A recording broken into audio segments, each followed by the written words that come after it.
Hi friends, कैसे हो सब लोग। आप सभी का हार्दिक स्वागत है मेरे इस यूट्यूब चैनल नर्सिंग चैलेंजर्स में। आज हम एक नई डिजीज़ कंडीशन स्टार्ट करेंगे।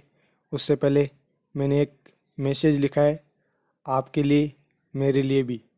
चलिए आप पढ़ लीजिए, मैं भी पढ़ देता हूँ। पहुँच गई गिनती हज़ारों में, इसे लाख मत होने दो। रुक जाओ अपने घरों में, देश को राख मत होने दो। घरों में रहिए, सुरक्षित रहिए। Stay home, safe home. आप सभी को इसकी पालना करनी है, सोशल डिस्टेंसिंग बनाए रखना है। चलिए, आज का हमारा टॉपिक है intestinal obstruction and bowel obstruction. बहुत ही अच्छा टॉपिक है, शुरू से लेकर आप लास्ट तक ज़रूर देखें। फर्स्ट है, intestinal obstruction is a blockage that keeps food and liquid from passing through a small intestine और लार्ज इंटेस्टाइन। मीन्स ये जो वर्ड है, आप वर्ड से पढ़िए intestinal obstruction. Obstruction means blockage, intestine का ब्लॉकेज होना इंटेस्टाइनल ऑब्स्ट्रक्शन कहलाता है। क्या होगा इस कंडीशन में, जब इंटेस्टाइन ब्लॉक हो जाएगी। ब्लॉक होने के बाद आपने जो भी फूड कंटेंट लिया है या फिर लिक्विड लिया है, वो आगे फॉरवर्ड मूवमेंट नहीं करेगा, आगे नहीं जाएगा, तो उस कंडीशन को बोला जाता है इंटेस्टाइनल ऑब्स्ट्रक्शन। नेक्स्ट इसी का इंट्रोडक्शन है। इंटेस्टाइनल ऑब्स्ट्रक्शन में be caused by fibrous bands of tissue in the abdomen एडेजेंस।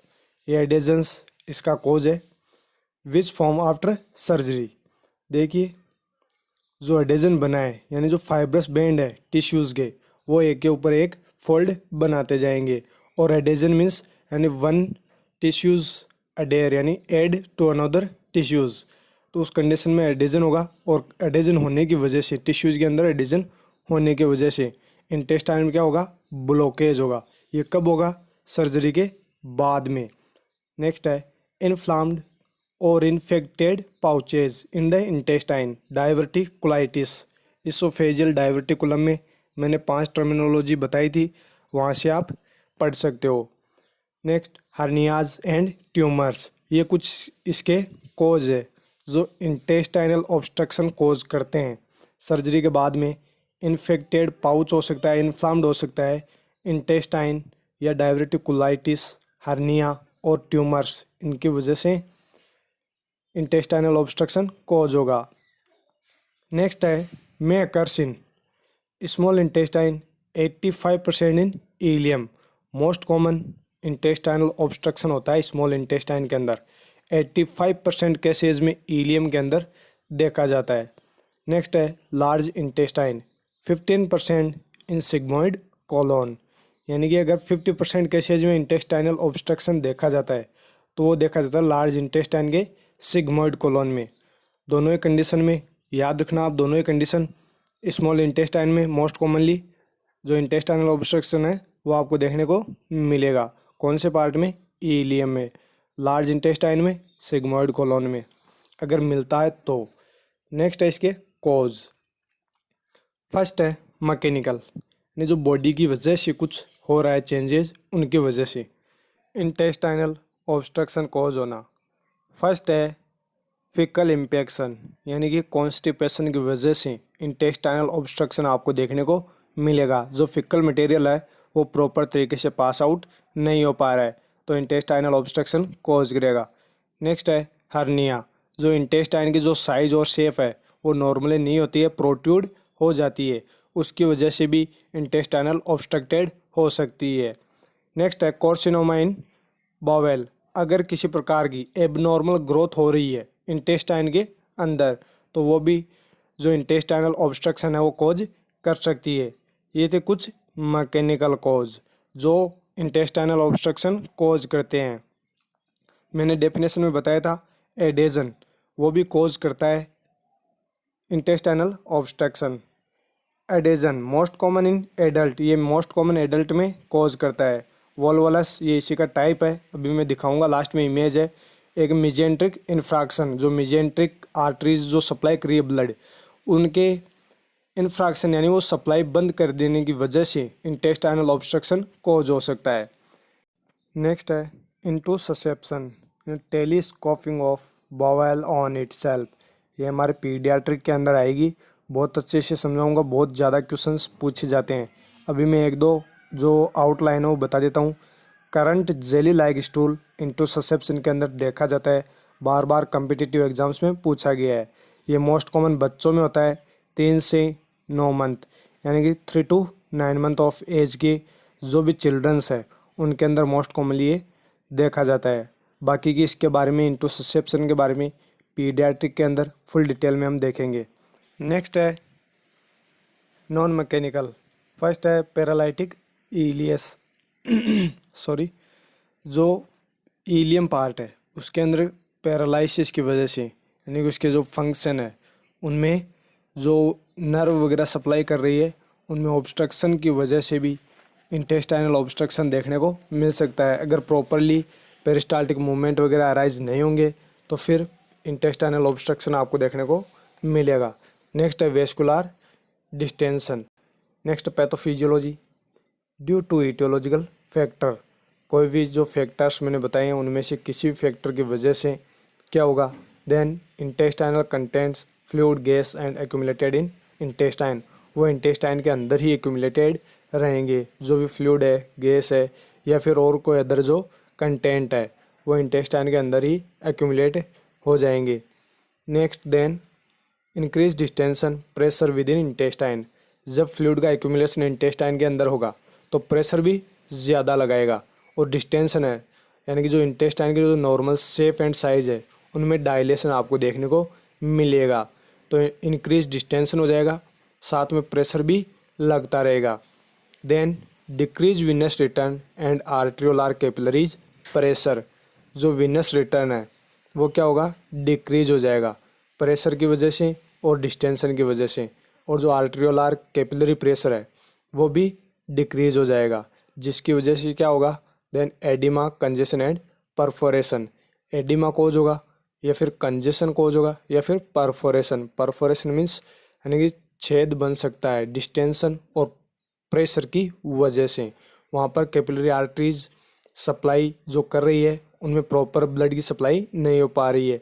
Venus return है वो प्रॉपर नहीं जा पा रहा है, उसकी वजह से वहाँ पर स्वेलिंग या एडिमा देखने को मिल सकता है, कंजेशन देखने को मिल सकता है एंड परफोरेशन आपको देखने को मिल सकता है। ये थी इसकी मैकेनिज्म जो पैथोफिजियोलॉजी है, कैसे कोज होता है। नेक्स्ट है क्लिनिकल फीचर। फर्स्ट है इसमें कार्डिनल साइन। कुछ कार्डिनल साइन है जो आपको याद रखने हैं। एब्डोमिनल पेन, जैसे पेशेंट ने खाना खाया, वो खाना इंटेस्टाइन के अंदर गया, इंटेस्टाइन में जाने के बाद वो कहाँ क्या हुआ, एक्यूमुलेट हो गया। एक्यूमुलेट होकर वहाँ पर जो भी सेल्स है, टिश्यूज़ है, उनको इरिटेट करेगा और इरिटेशन की वजह से एब्डोमिनल पेन होगा। जब खाना आगे नहीं जा रहा है तो क्या होगा, वॉमिटिंग भी होगी। नेक्स्ट है वॉमिटिंग। नेक्स्ट है डिस्टेंशन, वो लार्ज साइज में हो जाएगा क्योंकि आगे खाना जा नहीं रहा है। नेक्स्ट है कॉन्स्टिपेशन, कॉन्स्टिपेशन देखने को मिलेगा। नेक्स्ट है इनएबिलिटी टू पास फ्लैटुलेंस, जो भी गैसियस प्रोडक्ट है, जो भी गैसियस प्रोड्यूस हो रही है गैसेज, वो पास नहीं हो पाएगी। नेक्स्ट है मेलाइज, थकान रहेगी बिल्कुल। ये कुछ कार्डिनल साइन है जो आपको देखने को मिलेंगे इंटेस्टाइनल ऑब्स्ट्रक्शन के अंदर। पैथोफिजियोलॉजी आपको समझ में आनी चाहिए। ये साइन आपको जो कार्डिनल साइन है वो भी आपको याद रखने हैं क्योंकि कंपटीशन एग्जाम्स में पूछे जाते हैं।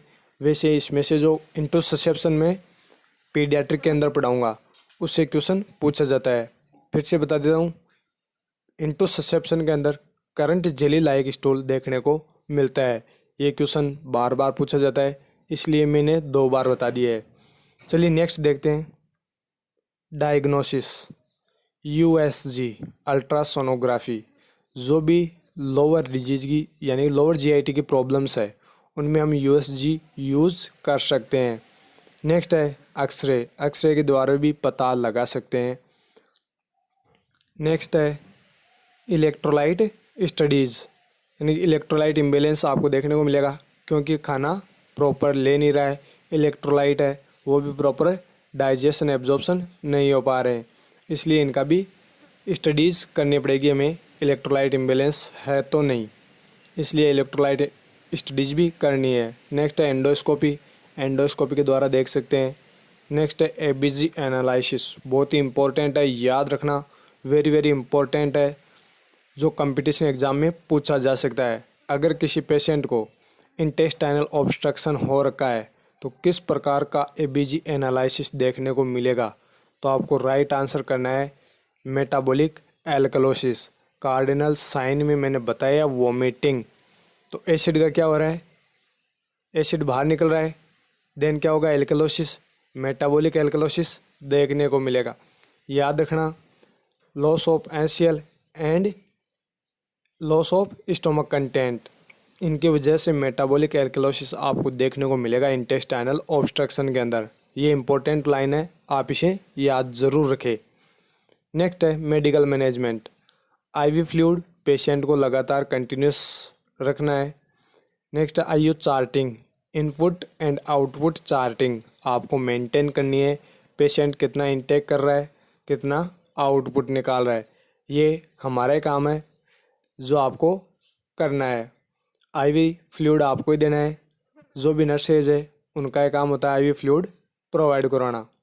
नेक्स्ट है decompress bowel by removal of fluid and gas by NG tube या लेविन ट्यूब या फिर राइल्स ट्यूब।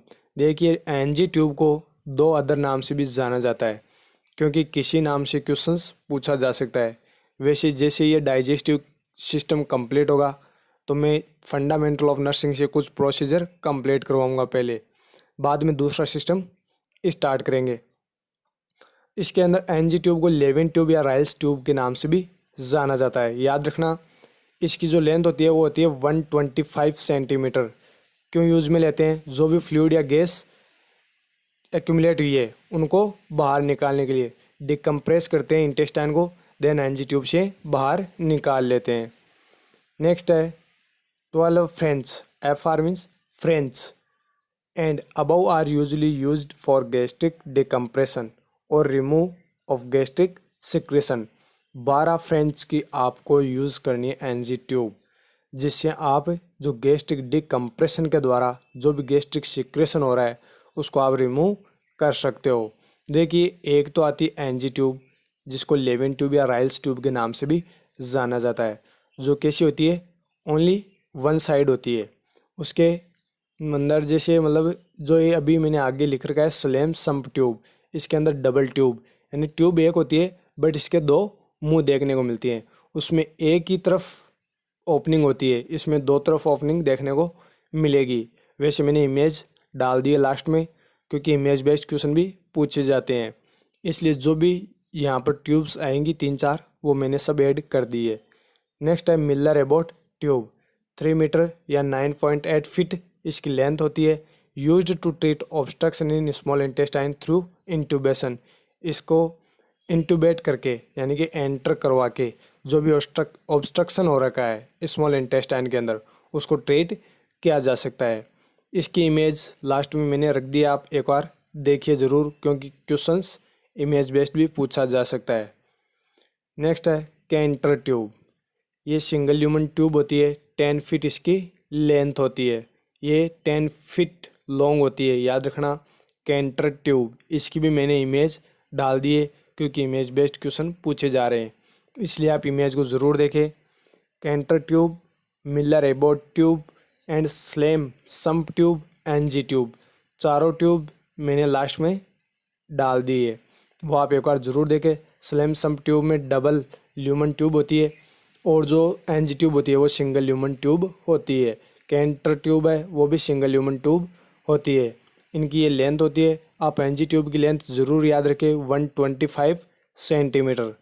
नेक्स्ट है सर्जिकल मैनेजमेंट, अगर इनसे भी तैयार नहीं हो रहा है पेशेंट तो आपको फिर सर्जरी परफॉर्म करनी है। आपको नहीं करनी है, डॉक्टर करेगा, बट सर्जरी के द्वारा उसको ट्रीट किया जा सकता है। कैसे, एक एनास्टोमोसिस, जो भी ऑब्स्ट्रक्टेड पार्ट है उसको रिमूव करके, उस एंगल से उसको रिमूव करके बाकी के पार्ट को एनास्टोमोसिस करके ट्रीट किया जा सकता है। According to etiology, adhesion and hernia. देखिए हमने ईटियोलॉजी में पढ़ा था या कोजेज में पढ़े थे, एडेजन एंड हर्निया की वजह से इंटेस्टाइनल ऑब्स्ट्रक्शन हो रहा है। तो जो एडेजन बना है उसको रिमूव करेंगे, या फिर जो हर्निया बन रखा है उसकी वजह से जो ऑब्स्ट्रक्शन कोज हो रखा है तो उसको वहाँ से हटा देंगे या रिमूव कर देंगे, या फिर उनका रिपेयरमेंट कर देंगे, जिससे जो इंटेस्टाइनल ऑब्स्ट्रक्शन है वो कोज नहीं हो पाएगा। ये कुछ सर्जिकल मैनेजमेंट है इसका, जो आप नहीं डॉक्टर कर सकता है, बट ये आपको याद रखना है सर्जिकल मैनेजमेंट। नेक्स्ट है नर्सिंग मैनेजमेंट, जो अपना काम है, सिर्फ नर्स का काम होता है ये।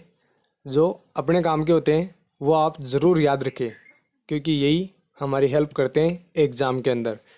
सर्जिकल मैनेजमेंट बहुत कम पूछा जाता है, एक दो सर्जरी के नाम पूछ सकता है एग्जामिनर, बाकी ये अपना जो नर्सिंग फील्ड है उसी से रिलेटेड क्वेश्चंस आते हैं। फर्स्ट है NPO, नील फॉर ओरल। जो भी इंटेस्टाइनल ऑब्स्ट्रक्टेड का पेशेंट है उसको खाना नहीं खिलाना है, क्योंकि आगे जा ही नहीं रहा है तो काय को खिलाएंगे। कॉन्स्टिपेशन हो रखा है, वापस वॉमिटिंग होगी, मेटाबॉलिक एल्कलोसिस होगा, तो इससे अच्छा है उनको नील पर ओरल रखें। नेक्स्ट है maintain IV therapy as order. जो भी IV थेरेपी आप दे रहे हो फिजिशियन के ऑर्डर के हिसाब से आपको कंटिन्यूस मेंटेन रखनी है। नेक्स्ट है प्रोवाइड सेमी फाउलर्स और फाउलर्स पोजीशन।